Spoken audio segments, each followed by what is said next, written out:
Welcome to the We Are VIP podcast. Each week, your host, Casey Hasten, Director of Recruiting at VIP, will bring you valuable insights from thought leaders, introduce you to incredible companies, and bring you tips for landing your dream job from our team of executive recruiters at VIP. And now, Casey Hasten. Welcome to the We Are VIP podcast, a podcast devoted to adding value to your career or candidate search, brought to you by VIP. I'm your host, Casey Hasten. I'm an executive recruiter, director of recruiting with VIP, and your all-around hiring guru. And today I have brought a very special guest, one of my favorite people, to meet with you and to share some of his ideas and just knowledge nuggets that you can take away and put to use immediately. So let me get him introduced so we can get him on the show. So today on the show, I'd like to welcome John Nimmo, a leadership consultant at LeadershipLived. John was once homeless, living in a 1971 Mercury Monterey, when he decided he needed to undergo a major transformation to rise above his circumstances. He began a journey as a successful sales and real estate professional and now helps others ignite change as a personal and business coach. He consults on leadership principles that get real results and help generate growth and sustainable profitability. Sometimes I have to say it again, profitability. So Profitability, yeah, that's good. Thanks for joining us today, John. I have been so excited about this conversation. It's a delight to be here, and thank you for having me, Casey. It's really fun.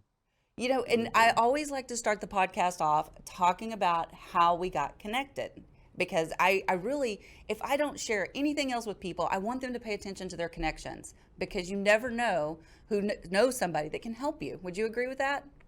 Oh, absolutely. You know, it's all about relationships, right? Business is about relationships, and I think Mark Given was one of your guests who's my personal coach.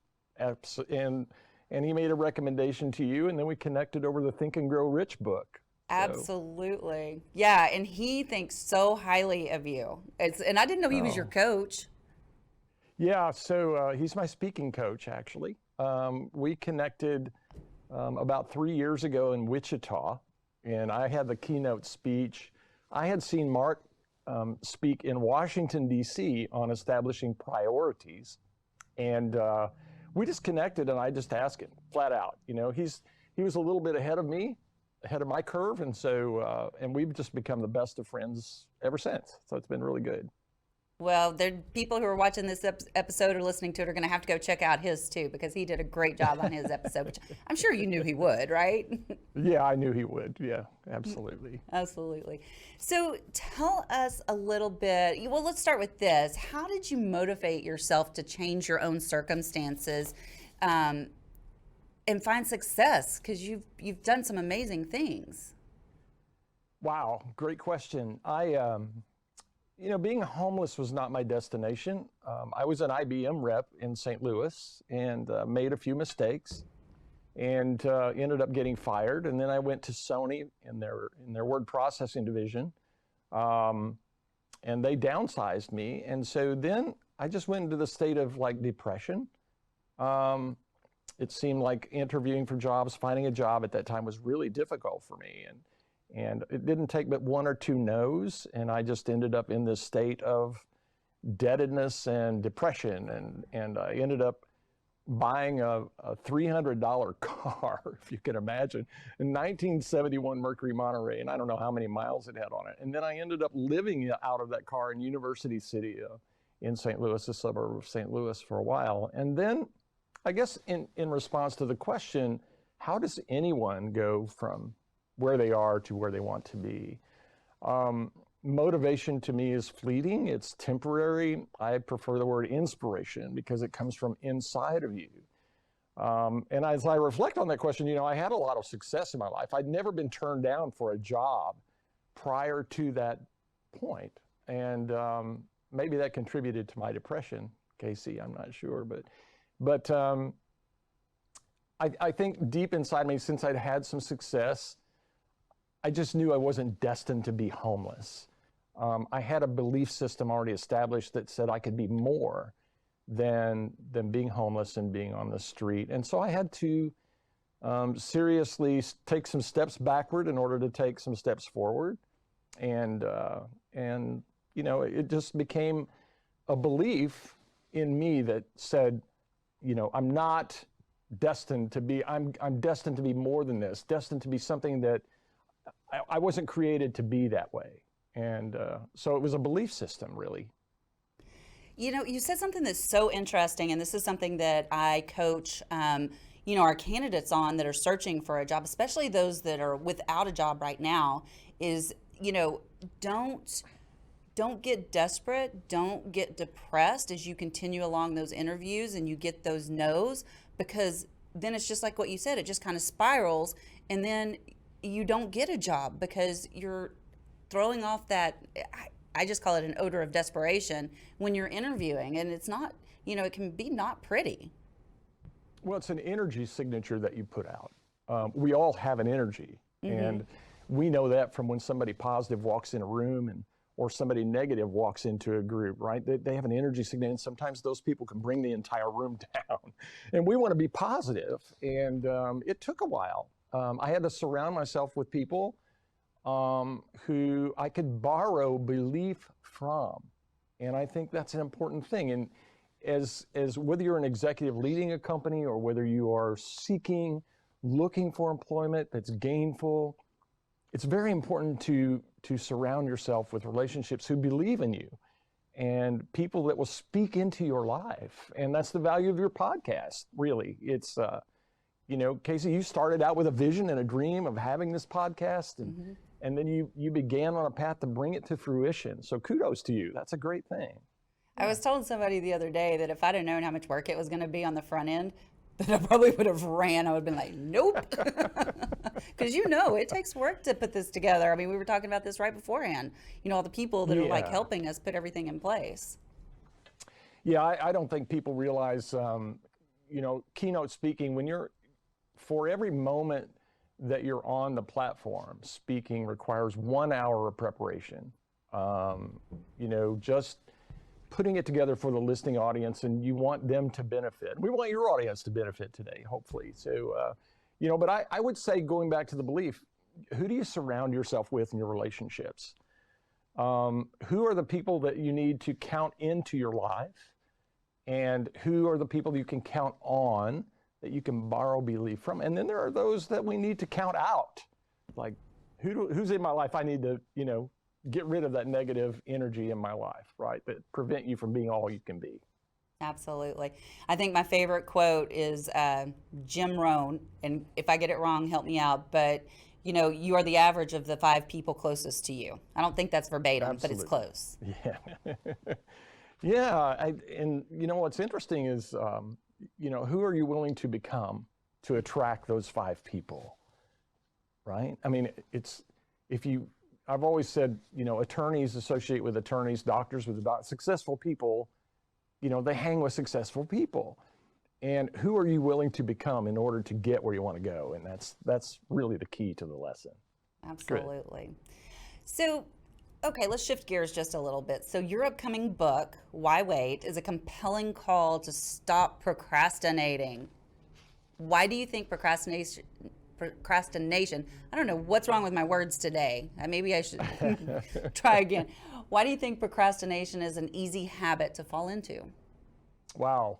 Fall into. First, all of us procrastinate. All of us. There are things that we know in our life, that hard conversation we need to have with our teenage daughter or son. Going to ask for a raise, for example. Having that hard conversation, you're going to fire an employee. And I think all of us put those things off.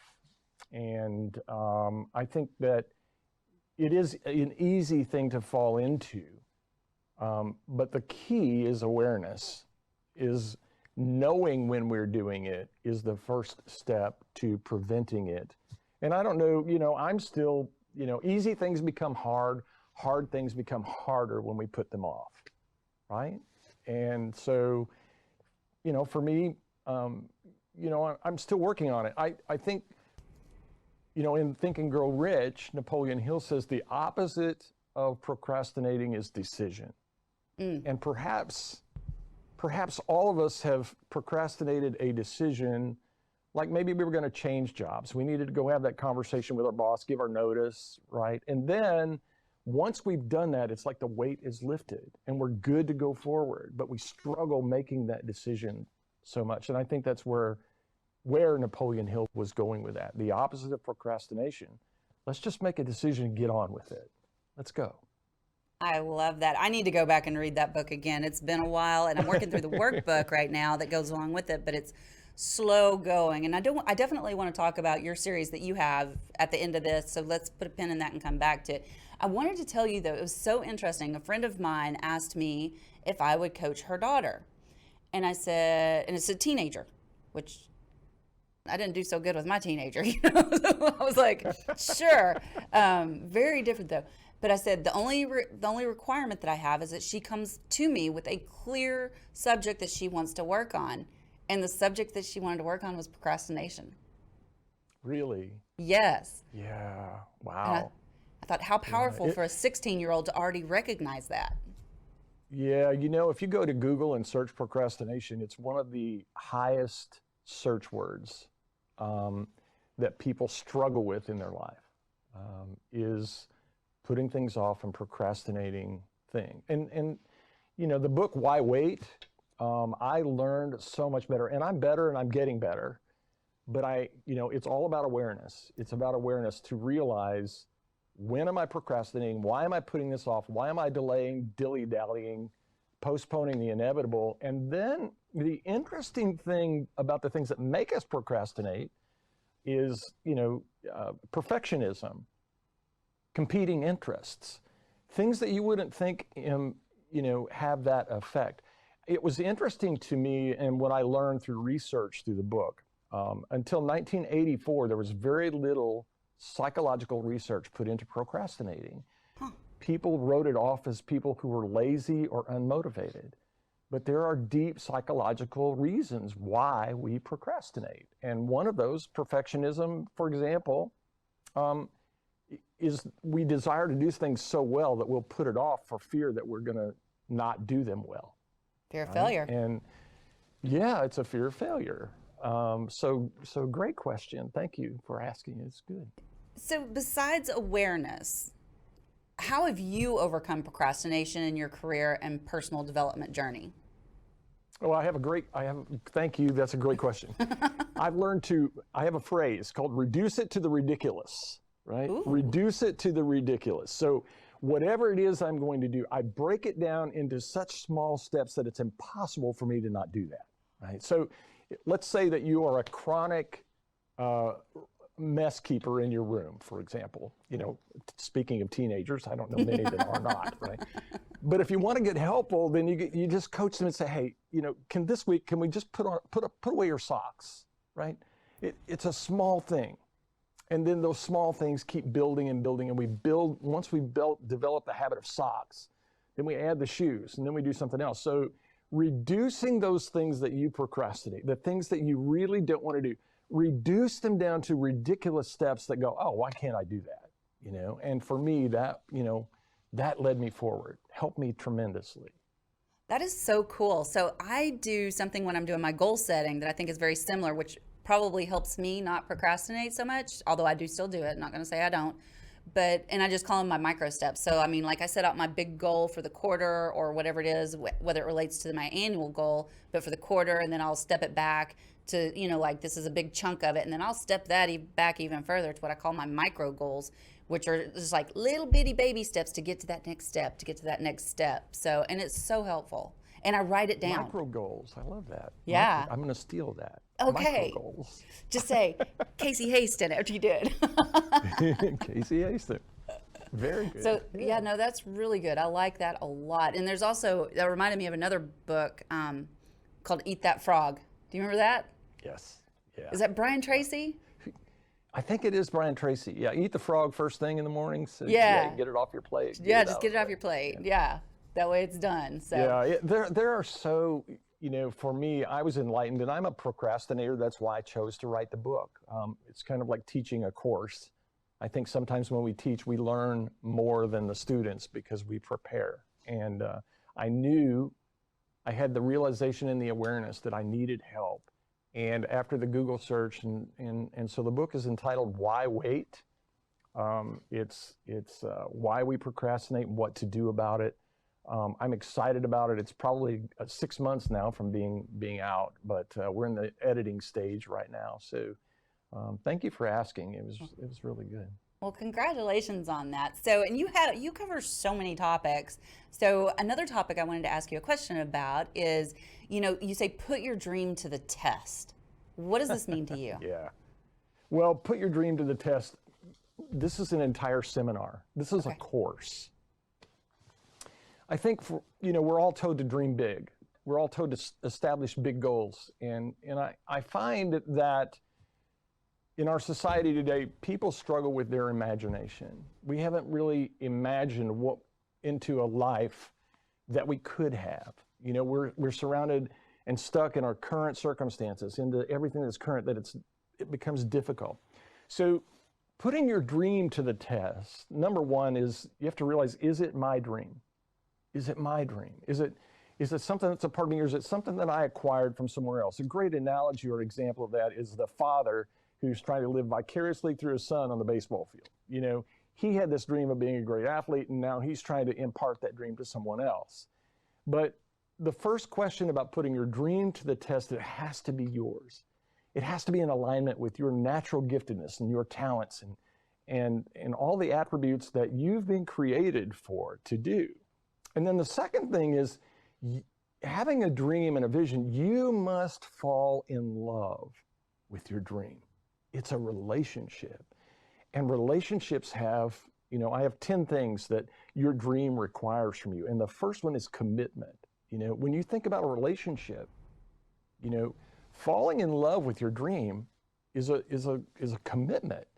And your dream will reward you. The law of reciprocity means the more you give to your dream will give back to you. So yes, it's a whole topic. I could write for days on putting your dream to the test. You had a dream of being a podcaster. You made it come to fruition, right? But it began as an idea. And for your listeners today, look around your room. I mean, Casey, look around the room, right? Everything that you see began as an idea. It began as someone's idea. And then they began to write it down. And that was the first step into turning that idea, their dream, their vision, into reality. It was in the abstract, in your mind, it's an idea, but when you wrote it down, it took physical form. And so that's why writing things down, journaling is so important. So great. I could talk about putting your dream to the test for days, really. I think we need to have a follow-up conversation on that, because we didn't dig into that our first conversation. We were too enamored with Think and Grow Rich. So, and I really want to highlight what you said about writing it down. There is so much science behind the neuropaths that form in your brain when you write down what it is, your goals or your gratitude or whatever it is. People ask me a lot of times, they're like, why don't you go to a digital app with your journaling? And I'm like, no, I need to write that stuff down. There's power in writing it down. There is power, and it can't happen through the typing. It has to come through the thinking mechanism. And it's just like I said, your thoughts, the first step to any thought or idea that you have, whether it's a new job, whether it's becoming an exceptional leader, an exceptional CEO of a company, you want to advance your career, write it down. Write down your vision, write down your goals, because that's the first step in, taking it from your mental abstract self into bringing it to physical form, And I just want to add to that too, because this is something else that I do, and it's not quite, I've done vision boards, which I think are very important, but also visioning, right? And so, and I'm a horrible artist. I can't draw worth a flip, but I will, when I see something in my head, I will do my best to sketch it out so that I can see the vision that I have in my head for where I want to go. And so I think that's another important tool. Yeah, how do you communicate that idea? Writing it down brings clarity to us, and we can talk about communication a little bit, but communicating with ourselves is huge in terms of accomplishment and achievement and taking us from where we are to where we'd like to be. And, having that self-communication with the person in the mirror is the most important conversation we ever have. And I think true also that leads into our next topic that I wanted to cover with you, which is on productivity. So in order to be productive, you've got to be clear about where you're going. But what are some of the keys to achieving true productivity according to John? Wow, true productivity, clarity of the mission. I coach some CEOs, some executives, and the struggle for them is clarity. Where are we going? And then the second part of clarity, getting really clear and bringing productivity to fruition. Am I communicating it effectively? Communicating, the ability to communicate with our children, in our family, with our boss, in our organizations, with our teams, with our leadership, is the key to our success. And as I've built teams, and one of my favorite phrases is, it's not what you say, it's how you say it to people. And I think, struggling executives, struggling people that are leading companies, CEO level, C-level executives, we are used to communicating data. We want to communicate through a PowerPoint. We want to communicate, the data and the statistics. And we aren't really connecting.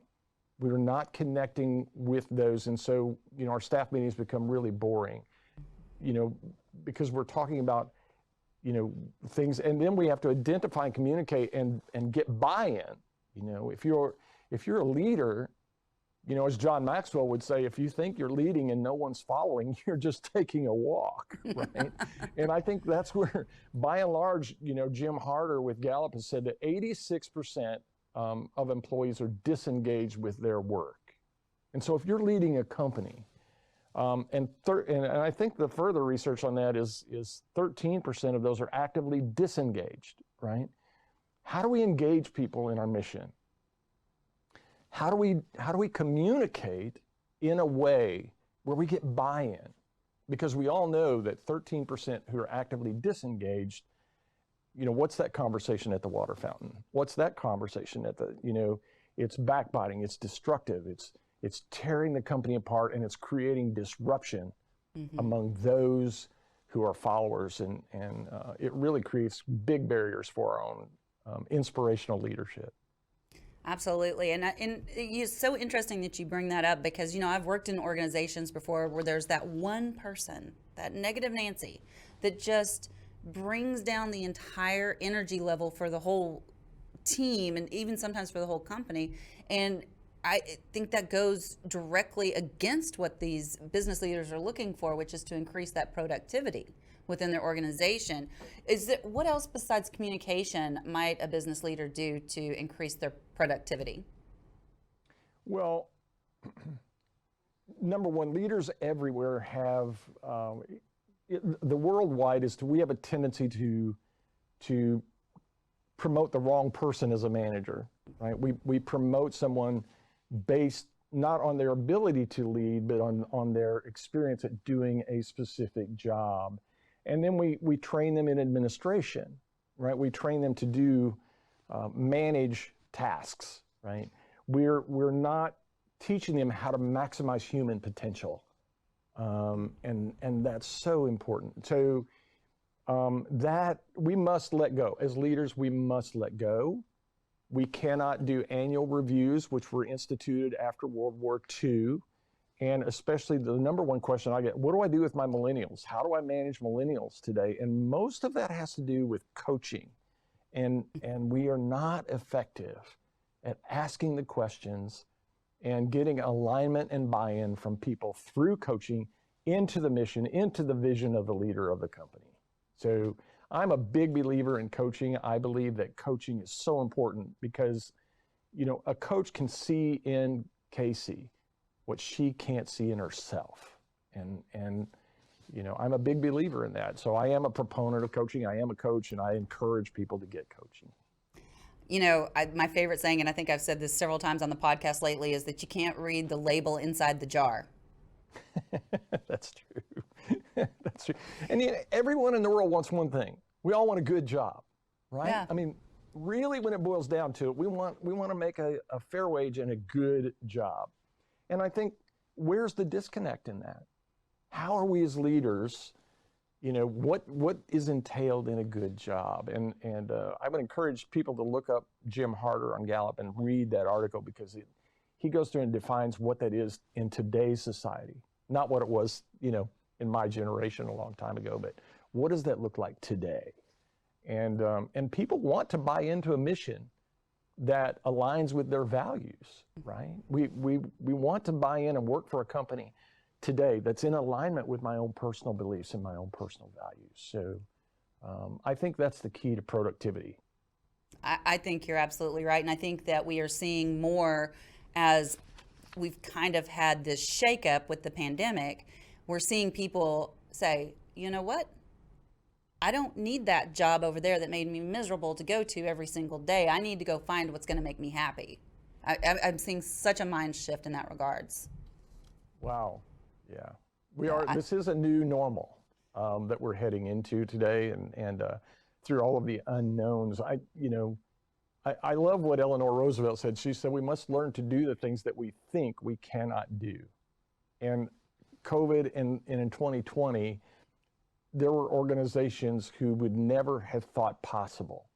It's the thinking part. We're so limited in our thinking by our current conditions, current circumstances, that we can't think beyond that sometimes. And we were forced to do that with COVID in 2020, I believe.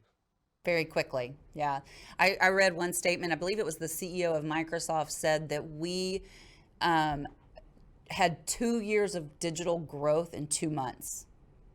Yes. Isn't that crazy? Well, back in October of 19, I read an article, and I believe it was in Inc. magazine, that said online and digital training will be a $2.5 billion industry by 2025. And we know online shopping took a 44% increase through this previous shopping season.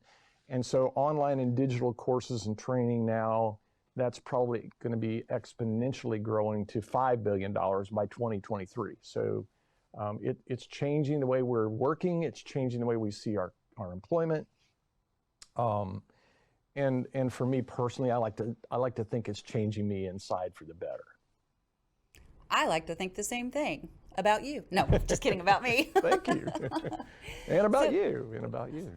So what's one piece of advice you've received in your entrepreneurial journey that you'd like to share with others? Well, number one is to be well read. Be a learner. And people say, I don't like to read, so for me personally, my goal for this year is 36 books. I want to do 3 a month. Wow. I didn't quite hit that last year, but I'm on track in January to get that done. And number two, if you are an executive or you are seeking employment, and I think that's where your listeners are today. Be a seeker. Be open-minded. When we're seeking for something, there's a sign that says we're open-minded. Mm-hmm. We're seeking and we're being open to possibilities for us. Possibilities of my own future, where I can go, what I can do, what I can become, who I can be. We have to be seeking, and when you're seeking, you are open. And so those two things, be well read, be learned, and understand that your ability to earn is extraordinarily connected to your desire to learn. That's beautiful. Mic drop. We should just end the show there. That was awesome. That was awesome.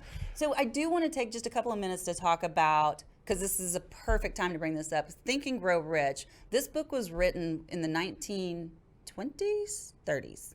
It was published in 37, but he did 20 years worth of research Right. before the book was published. And this book is probably one of the most, if you ask any successful person which book probably has affected them more, they're going to say Think and Grow Rich.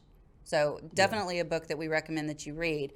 But you've gone a step further and produced a video series just really unpacking this. Yeah. I've spent 4 years studying the book. And by studying it, I mean studying it. I've broken it down. I've gone into the biography of Napoleon Hill, who he was, how he came to write the book. Andrew Carnegie commissioned him.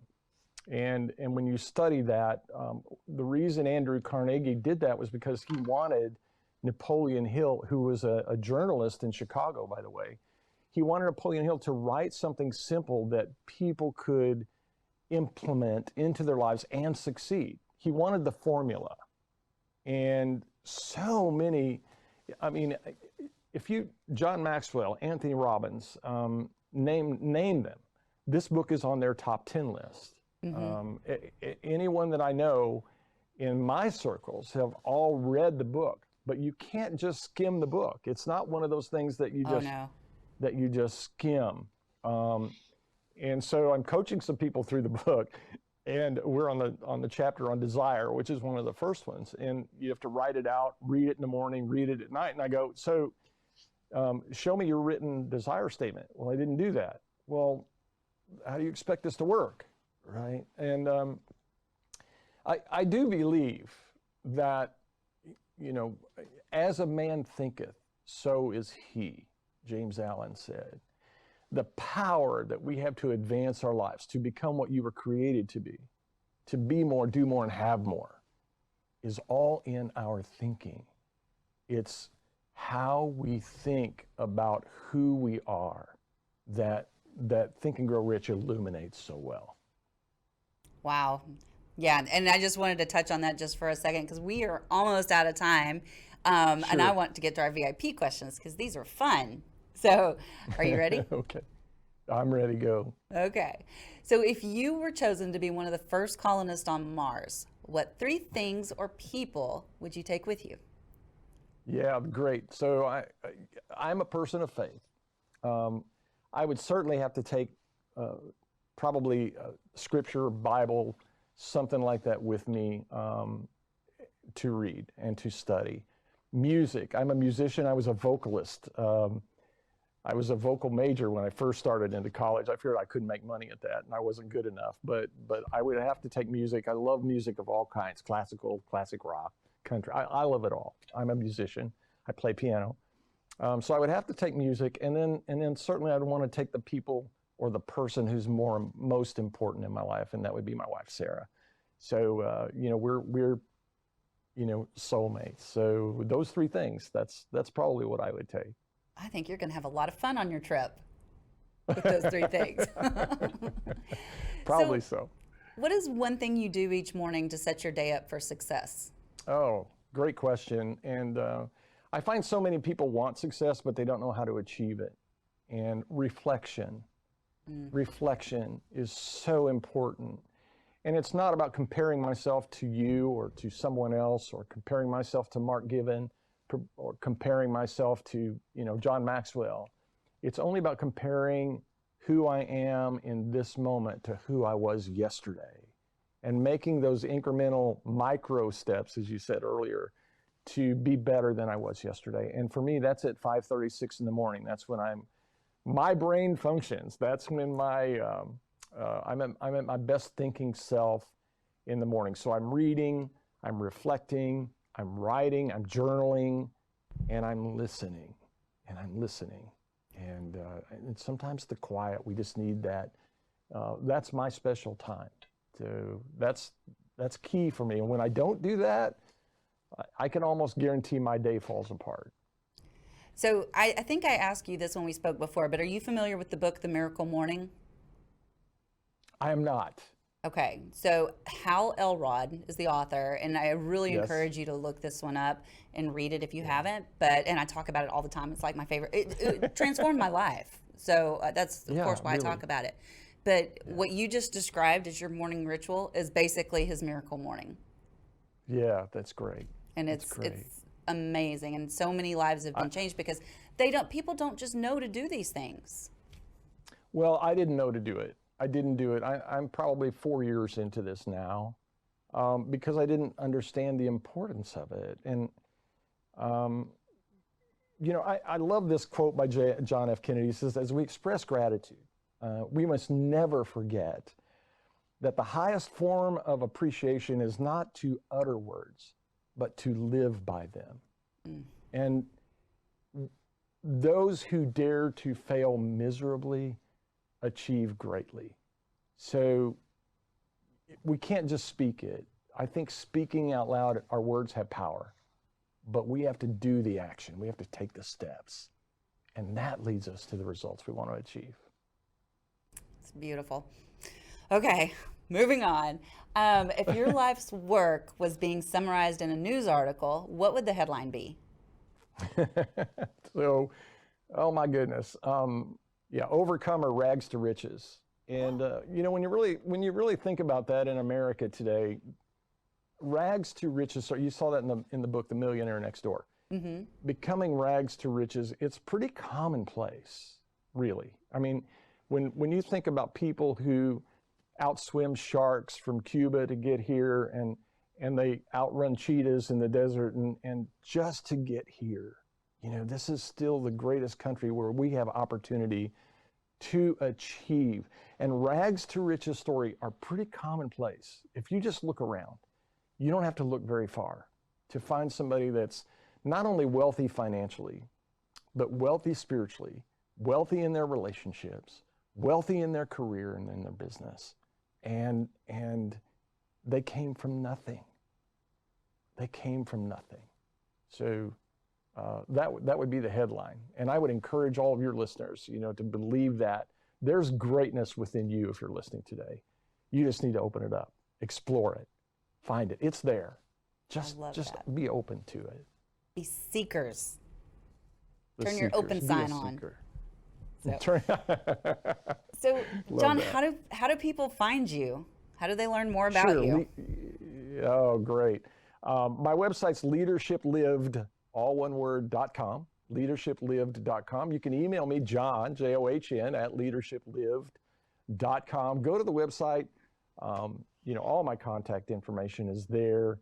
Everything we do, I have a blog page there, and a lot of topics, some training. We're working on new training courses, digital, that are coming up. I'm really excited about. We're doing a course called Communicate to Win, which will be coming up, and we're going to launch very soon. That's where you can reach me. I'm on all of the social media platforms, and I'm out there. Awesome. Call Casey Hasten. Tell her what a great podcast it was. Share this podcast and go, oh my gosh, go to Casey Hasten. She can tell you how to get in touch with John. I can. I got the hookup. Well, John, this has been so much fun, as I knew it would be. And I just have one last thing to say to you. You are a VIP. Oh, thank you so much. Thank you so much, Casey. You too. And that's a wrap for today. Join us next week here on the We Are VIP podcast. We'd love to know how we can help you be a VIP. To find out more, log on to wearevip.com.